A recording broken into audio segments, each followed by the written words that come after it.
Hello Aries, Sun, Moon, Rising, and Venus signs. Kamusta po kayo? Sana po nasa mabuti kayong kalagayan. Welcome back po sa Star Tarot at kung bago kayo rito, welcome din po kayo.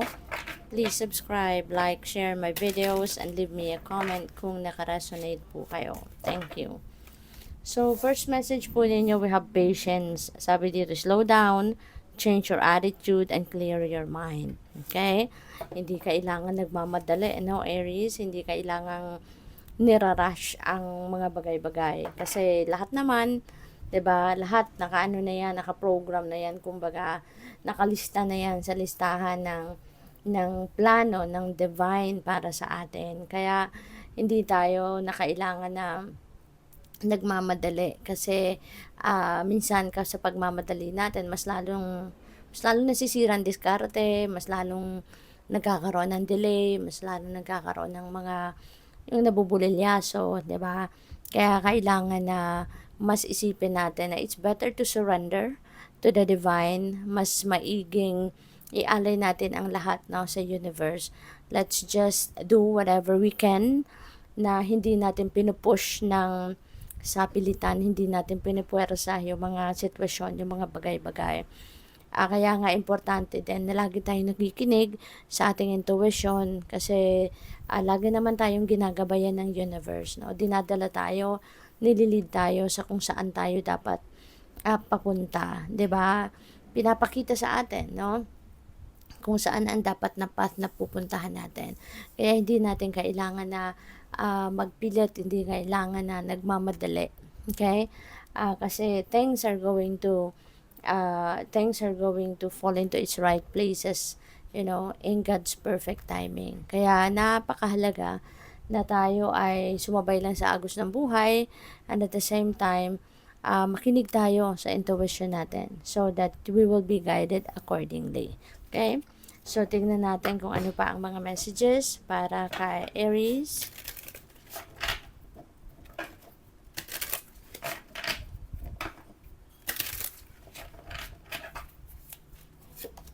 We have received your blessings. Ayan. So, merong mga biyayang paparating, ano?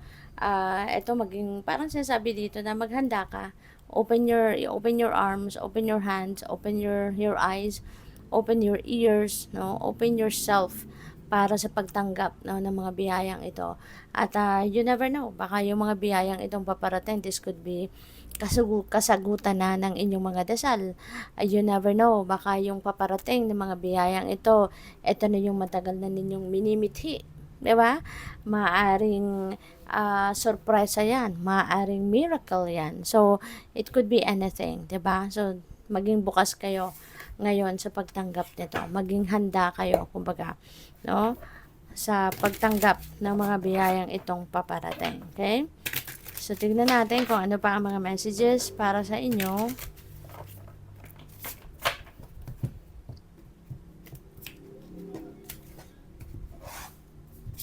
So, we have the Six of Wands. Ayan. So, yung Six of Wands na to, this is really beautiful. Kasi Six of Wands is a triumphant energy. This is a success energy, victory energy. So, all the efforts that you've done, no, maaring ito na yung inyong glory, makakamit mo na. Ito na yung inyong tagumpay, makakamit mo na. Kasi magbubunga na kung ano man namang pinagsikapan mo, pinaghirapan mo, whether that is in relationship, whether that is in your family, whether that is in your career or trabaho or business, it doesn't matter. No? Depende sa inyong sitwasyon. At kung ano itong pinagsikapan mo, pinagtrabahuan mo, eto na yon. You are going to reap the rewards of your hard work. At papagtatagumpayan mo na ito. So, pwede rin na merong financial reward ito. No? Pwede merong perang babalik sa inyo rito. Pwedeng merong bonus. Pwedeng merong pay raise, promotion, So, maganda. Magiging masayang-masaya ka. Maaring maging daan ito, yung tagumpay na to para ikaw ay magkaroon na ng prosperity. We have Wheel of Fortune, Aries. Napakaswerte ninyo. Kasi si Wheel of Fortune is on your side sa ngayon. Nasa horizon mo. Kaya mabuting sikapin mo na may align mo yung energies mo with this energy. No, parehas sila, napakagaganda, 'di ba? Tsaka yung blessings. So maaari no yung isa sa mga blessings na paparating sa inyo is itong tagumpay mo. 'Di ba? Maaari din no na yung isa pa sa pagiging tagumpay mo, I mean sa mga blessings mo is this wheel of fortune. Kasi swerte ito. This is good luck and good fortune on your side. 'Di ba? Babaling na sa iyo ang swerte. Babaling na sa iyo ngayon yung kasaganaan, kasiyahan, successes, material man or pera, 'di ba? Magiging matagumpay ka. Kaya napakaganda ng pagkakataong ito. So, it is really important for you to align yourself, align your energies with these beautiful energies para tuluyan ng mahatak mo ang mga energy na to sa buhay mo. Okay? Kasi always remember, kung ano yung kind of energy na pinuput out mo into the universe, yun ang babalik sa'yo. Kaya if you're going to project positivity, no, ito yung mahahatak mo. 'Di ba? Kasi ito yung nasa horizon mo. Pero if you are projecting negativity, so wag mo nang asahan na dadating sa iyo ang mga swerteng ito. Kasi positive things, is being attracted by positive energy din. But if you are projecting negativity, so for sure you are also going to attract negative situations and negative things.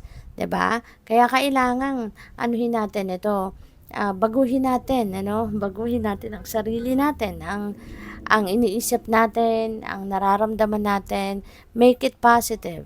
Okay? Positive mindset lang tayo lagi. Positive energy lang tayo lagi. Para lahat ng magagandang bagay, magagandang pangyayari, yun ang ma-attract natin towards us, katulad ng mga ito. Okay? So, this is also going to bring forth changes. Siyempre, 'di ba? Merong mga magbabago. Ano ba ang mga bagay-bagay? Depende sa inyong sitwasyon.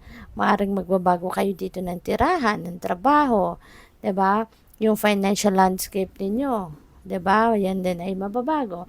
So, there's going to be a lot of change na po pwedeng mangyari rito. And that is dahil dito sa energy ng Wheel of Fortune.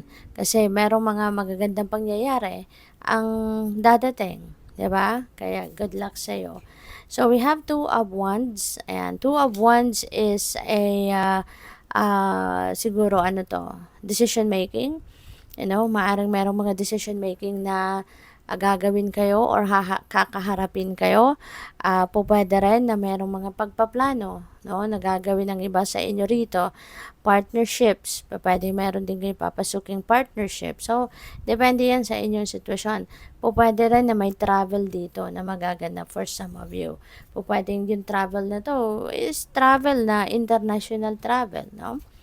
So, we also have the Eight of Pentacles. Ayan. So, napakaganda rin ito kasi you are focusing on developing or enhancing and yung mga talents mo, skills mo, yung craft mo, pagbubutihin mo pa. You're going to improve, kumbaga, yung mga areas na yan. Kaya, maaaring kayo ay mag-aaral, maaaring kayo magpapatuloy sa pag-aaral, or pwedeng meron ditong mga pagre-research na gagawin kayo, no? Pwede rin na meron kayong achievement dito sa trabaho, sa career ninyo, yung gano'n. So, congrats kasi maraming mga positibong energy rito. So, hopefully, matapatan ninyo, no, yung positive energy na to, no, with your own energy para mahatak ninyong lahat ito. So, we have Seven of Cups. Maari, no, na dito sa Two of Wands, yung mga choices na po pwedeng pagpipilian ninyo, baka related yan dito sa opportunities. Kasi si Seven of Cups, these are opportunities, no, na na pagpipilian ninyo. These are various opportunities na dadating. So, hindi lang iisa, pwedeng dalawa, tatlo, or more than that pa ang mga oportunidad na dadating. At hindi lang yan sa trabaho. That's not limited to trabaho. It could be in any other area of life. So, we have Judgment. So, decision making din ito, no? Maaring ngayon, may time kayo na mag-isip-isip, magmuni-muni, magnilay-nilay, 'Di ba? Kasi importante, no, na pag-isipan talaga ninyong mabuti yung desisyon na kailangan ninyong gawin dito. Kasi meron kayong kinakaharap na decision making sa ngayon. So, you will be awakened. Maybe you will be doing more of assessing your situation sa ngayon, no? At maaring yan ay related, no, doon sa desisyon, no, na kakailanganin ninyong gawin. So, good luck. Thank you for watching. Love and light. Namaste.